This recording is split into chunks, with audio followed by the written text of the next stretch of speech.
A.G. Gankarski. You've likely seen his work in Florida politics, the New York Post, also Jacksonville Today. So thank you for being here with us. First, I want to talk about what do you think of a lot of polls that came out before the election that said this was going to be neck and neck? And now, as we are seeing, it really wasn't. It does look like Trump won by quite a margin.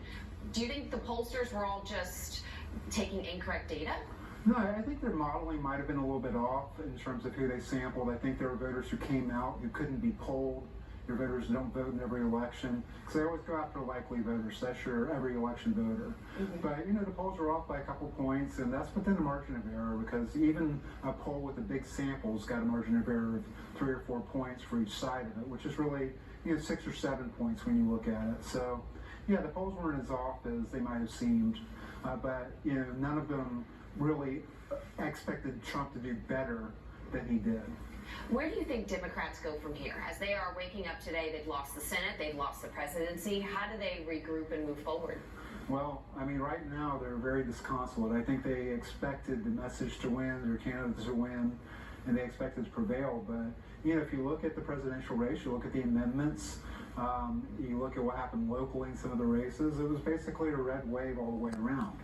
And I think Democrats have to figure out what their next generation of leadership is going to talk like, what the issues really are. They're going to have to get away from identity politics, get more to pocketbook issues, more to the old Democratic coalition that, existed in the 20th century, the sort of unions and blue-collar workers and all that, because Donald Trump came in, took them away, and he took others away too, like black men, Muslims, and Trump created a more diverse coalition than Democrats did. And I know it's hard to Monday morning quarterback a decision, but do you think Democrats are rethinking taking out Joe Biden at this point, or do you think he would have done better, worse? What do you think with that decision? It's a classic double bind, I think, because Joe Biden was so diminished early in his presidential race, they had to get out. He wouldn't have survived the campaign schedule. In 2020, he needed sort of COVID protection where he did like Zoom rallies and things like that. That wasn't going to fly this time against Donald Trump.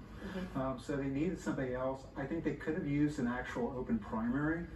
And the fact that they protected Biden until he had the nomination and then substituted Harris in without letting voters weigh in, I think that created a lack of buy-in. So the Democrats needed more of a democratic process, but Joe Biden was not the answer. And lastly, the amendments. We know that brought a lot of people out to the polls to look at marijuana and, of course, abortion rights, neither of which passed. Do you anticipate seeing those on a future ballot, seeing them again? You might in 2028, but I think with the marijuana issue, they're going to do something legislatively, decriminalization, something like that. With abortion, they may look at the 6-week ban and kind of ameliorate it to 15 weeks. But you're not going to see it in 2026 because that's a heavily Republican electorate. 2028, presidential year, you'll get the NPAs and people like that may help an amendment. But as we saw with these, it was a heavy lift, 60%.